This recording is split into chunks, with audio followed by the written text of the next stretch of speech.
The question isn't necessarily if Raditz is going to be Pilaf, it's more like, how. Hey folks, MasakoX here. The place where Raditz is pretty much the GOAT has once again come up with a story that is very much paying tribute to the likes of the brother of Goku. In this world, however, Raditz doesn't have to share the limelight with the likes of the traditional main character. Here, he is ruling the roost, but at what cost? His own brother's freedom. It has caused a complete Uno reversal in fates. Here, in a timeline where Raditz went to Earth instead of Goku, the taller one got to live a life of fun, relaxation, and adventure, whilst his own brother became even more of a dog's body than Raditz did in the original. How is this going to go down when they inevitably reunite? Questions for later though. In the last part, we had Raditz and Bulma getting to know each other more and more. With the former being older than his brother was at the same point in the timeline, he was now of age and a fully grown man. As a result, the dynamic in this mystical adventure has changed quite significantly, with Bulma being much more receptive to Raditz's presence, and indeed finding him out to be quite the hunk, as well as being a rather fascinating specimen of a being. With Grandpa Gohan's blessing, they took his Dragon Ball and set out to find the remainder, with them finding, of course, Roshi, where they thankfully didn't have to objectify Bulma. As for Kakarot, he had finally gotten out from under Vegeta's boot, to then be directly under Freeza's, claw thing? Roshi surveyed the situation. It had become clear that he was extremely lucky to have not lost his Dragon Ball to undeserving peoples, but he also had this whippersnapper steal the same orb from under his nose. Good thing he didn't take it properly, whilst also actually demonstrating incredible power and dexterity. What to do?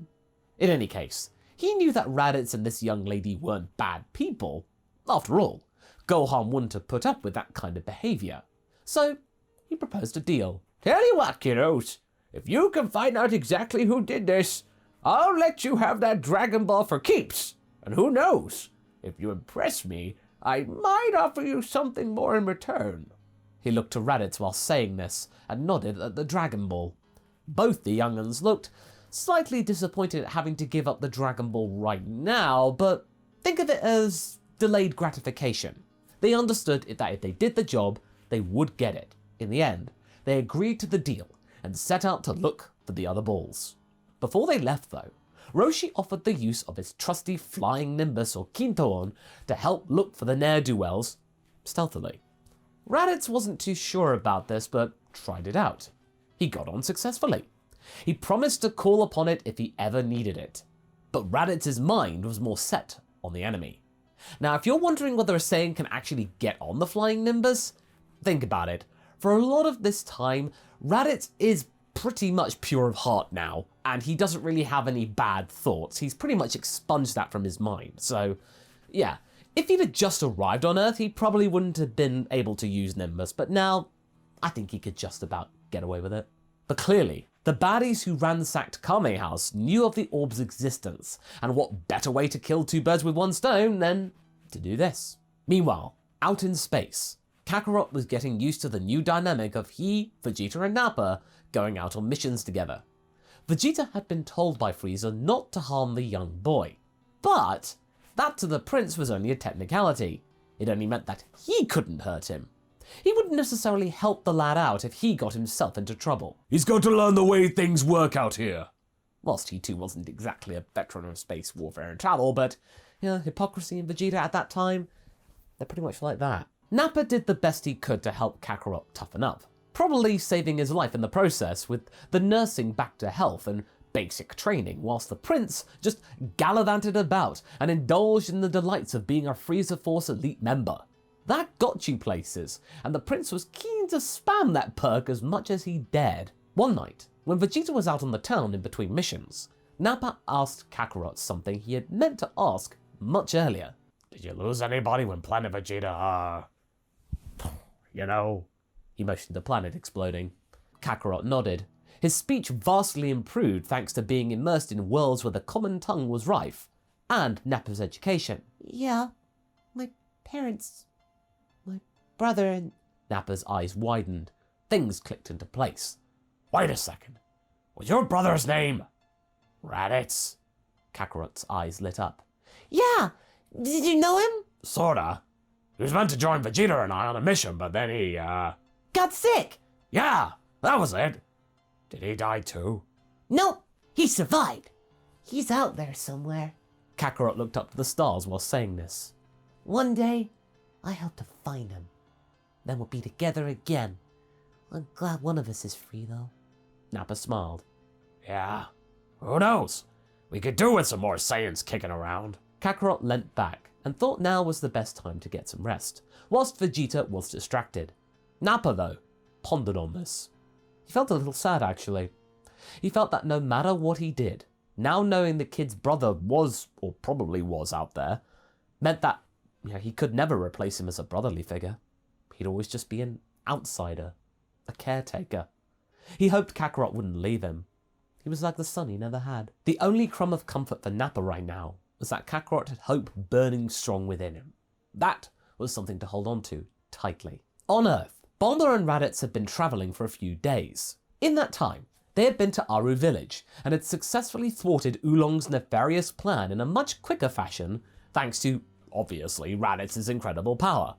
Oolong was taken down in one hit in his giant robot form and was too scared to counter, giving up his girls in record time.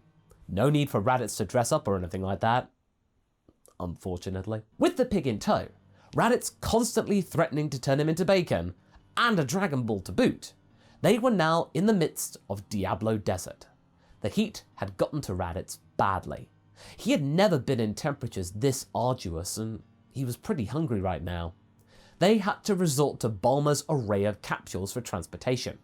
In this timeline, she doesn't lose the capsules, since she barely had to use them thanks to Raditz's speed and stamina, and of course Oolong wasn't given the vitamin to keep him around since, well, the Big Saiyan was more than enough deterrent to keep him honest. That being said, the rigours of the heat were too much for Bulma's craft, and it gives up the ghost, leaving them stranded at least until nightfall, when things would cool down enough for Raditz to become the chauffeur again. He wasn't looking forward to this since he was kinda starving, but he wanted to be of use, and to feel Bulma's body pressed against his again. That felt nice. No, I'll allow this. What did you think I was going to say? As Bulma was taking a nap, this is when Yamcha and Puar made their move. They spotted Oolong and Raditz talking and trying to find some water in a nearby clutch of plants. Yamcha spotted the Dragon Balls laid out nearby. Ooh, those looked valuable. He made a dash for it, but Raditz was there, ready for him. Despite his tired state, he was still swift enough to thwart the bandit. Hey, what you doing, pal?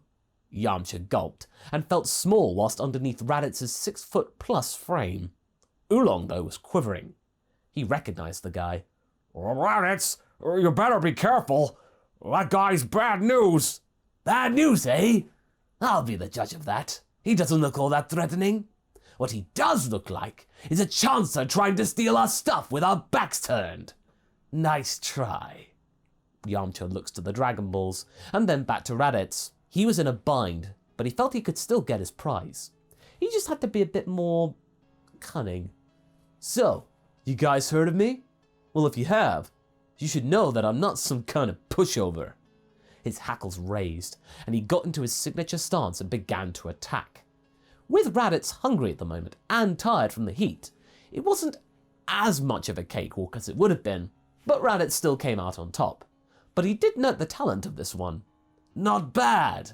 When Yamcha's wolf-fang fist caught Raditz on the shoulder and left a nice red welt. That was my ultimate technique! How did you... Easy! I'm not like most folk, you see. His tail wiggling behind him. I am a proud Saiyan! What are you boys going on about now? Huh? She spotted Yamcha. Their eyes met, and the latter went beet red before making a hasty retreat. Girls. Too much it seemed. As the trio prepared to head out after the sun had set, Yamcha had to rethink his plan. Clearly, a full-out attack wasn't going to work. He had to be more stealthy. With Puar's transfiguration skills, his friend changed into a buzzard and flew over to the pile of bags nearby, slipping a tracker which had been clutched within Poir's beak. Yamcha chuckled when Poir returned. Good. Sometimes the best way to win is to snipe your enemy at the last second. You're such a genius, Yamcha, said Poir in his typical deluge of praise for the bandit. Huh. I know. With the trio unawares of them being tracked, Bulma got on Raditz's back and made herself comfortable, with Oolong having to settle for transfiguring himself into a mouse and rested atop Raditz's shoulder, and barely being able to hold on when Raditz set off at a fantastic speed. Clearly trying to impress Bulma. Yamcha saw them dash off and was glad that he had placed the tracker. He wouldn't have been able to keep up on his own. Then we get to Fire Mountain and all the antics there. However, the difference here is that Chi-Chi is, well, much shorter and younger than Raditz. But that doesn't stop her having a crush on this young man though. Raditz though felt a little uneasy. He had only just gotten used to Bulma, but to have another girl showing heaps of affection toward him, that was quite the tonal shift. But regardless, he and Chi-Chi went to get the Bancho fan from Roshi, but then found out it had been sold off ages ago, with Roshi making up for it by offering his own help directly, and with Oolong taking the fall as per usual as he did in the original to gain his trust. This is where Raditz sees, for the first time, the true power of Master Roshi, and the Kamehameha. It reminded him actually of the techniques that his father Bardock had, only way bigger and cool looking, and it used both hands. Sure enough, the attack did put out the fire, and took out the mountain, but the Dragon Ball was now secured, thanks to Roshi's help. Roshi also asked if they were any closer to finding the bad guys, to which the younglings had totally forgotten about. You can collect these orbs as much as you want. You ain't getting mine until you bring those other ruffians to justice. Raditz, in a peak of rage, felt his fists sparking. He tried to make a point to the old man, and did a Kamehameha, or at least tried to, toward another pile of rubble. But unlike Goku's one in the original, this Kamehameha prototype was much more destructive. In fact, it was almost as potent as Roshi's, and that was the first time he ever did it. That made the old man stop in his tracks. He turned around and felt the power of this wave. This changed things. He grabbed the Dragon Ball he had in his pocket for safekeeping and proceeded to present it to Bulma. I may have been a little too judgmental. Clearly your friend here is the real deal. You might be better off with this ball for the moment. Wait! You said we had to prove ourselves worthy to get that Dragon Ball. What's changed? Roshi gulped. I was trying to be cool. Raditz and Bulma looked dumbstruck. Was that it? You've got some potential, kid, but you lack discipline. Well, that's what Grandpa said. He's not wrong. Tell you what, if you get out of this in one piece, I'll train you to hone your skills better. You're like a loose cannon right now. I'll help you focus. He then muttered under his breath. For all our sakes. As Raditz was processing this, Chi-Chi asked if she would ever see him again, and whether he had a girlfriend. Raditz then looked quite bashful, and then said,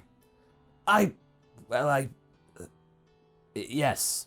Chi-Chi looked sad, whereas Bulma looked utterly floored, she too turning a ripe shade of crimson. Oh, said Chi-Chi sadly. Well, if that ever changes.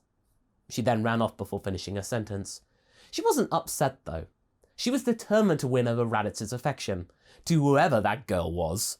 She was too caught up in her own thoughts to realise that her competition was right there. When Bulma, Raditz and Oolong set back out for the final Dragon Ball, Bulma asked Raditz if he meant what he said earlier, and whether the girlfriend was nearer than she thought.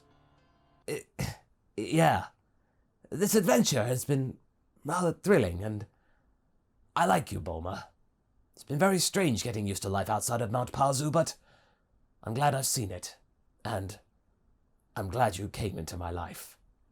Bulma was so enamored with this confession that she kissed Raditz on the cheek there and then. I'm glad you came into my life too. I hope this adventure isn't our last. Raditz then laughed awkwardly and tried to be blusterly. Here's hoping! Oolong looked sick at the sight of this teenage romance, but hey, if she's all lovey-dovey maybe, she might just get off his case. Raditz and Bulma then smiled at one another before resuming their quest for the remaining Dragon Ball. Out on a distant world, Vegeta and his underlings were doing their usual thing of tearing up worlds for Lord Frieza's acquisition, when the prince noticed something. Kakarot wasn't sucking as much as he had been. In fact, he hadn't slipped up once recently. Granted, he wasn't as effective as he had been in terms of killing people, but he was now not getting stuck in precarious situations and detracting from the mission. It's kind of boring. Now normally this would be a good thing, but Vegeta, he wasn't seeing it that way. He asked Nappa as to why and how Kakarot had gotten stronger. There was no logical reason behind it. Nappa tried to shrug it off and just say, Kid's got a lot of talent, I guess. Freeza saw it in him. I guess he was right. I get the feeling there's something else going on here. You two are rather close. Have you been secretly training him? You know that, Vegeta. I mean, have you been training him way more than usual or necessary? Nappa now looked really nervous, and that was good enough for the prince. At once, he struck Nappa across the face. He felt like he could do this since Kakarot was out on errands. Vegeta! Why? Lord Freeza told us to guide him. Those were his orders. Don't be so stupid. What he actually meant was just to keep him alive. Let him figure out things for himself. He doesn't need our help. And now, as your commanding officer, I forbid you to train him anymore. Or else. Nappa then puffed out his chest to defend. Or else what? Vegeta punched him in the gut. You might find yourself unfit for purpose. The boy needs to know his place. There's no way I'm having some low-class runt be propelled up the ranks like this, even if Freeza wished for it. Our Saiyan pride must endure. Never forget that. With that, Vegeta turned away and left Nappa to stew on those words. In that moment, instead of being scared, Nappa was even more determined to train the boy, even if it meant his own life was hanging in the balance. Freeza, though, heard the whole thing. And not just that. Thanks to the way Scouters work, he had been listening into this troop for a while. He had been curious to see whether Vegeta kept his word, and he had to admit, despite the prince not being very attentive to orders, he was rather creative with his rebellious streak. But something else of note caught Frieza's ears. The fact that Kakarot had a brother, and that he was out there somewhere, still alive. He leant back in his chair and mulled over this trait for a while. A brother? Well, isn't that rather handy? How is that, my lord? Berry blue, isn't it obvious? Those monkeys are governed by such base instincts. Emotional bribery works every time. We could use this. Lead the young Saiyan down a path that I wished him to follow. But surely bringing discord upon those three isn't good for business, my lord, piped up Kikuno. I know, but it is rather fun, isn't it? Freeza chuckled to himself, and he supped his wine some more, reveling in his own brilliance in the plan that he was about to enact upon those pesky Saiyans. And that's where we're going to be leaving things for right now. So what do you folks think? How is Freeza going to get involved in Vegeta's petty squabble? Will the dreaded monster carrot be a challenge for our Master Radish? Leave a comment below and let's get this discussion going. And I will see you in the next video. Catch you later!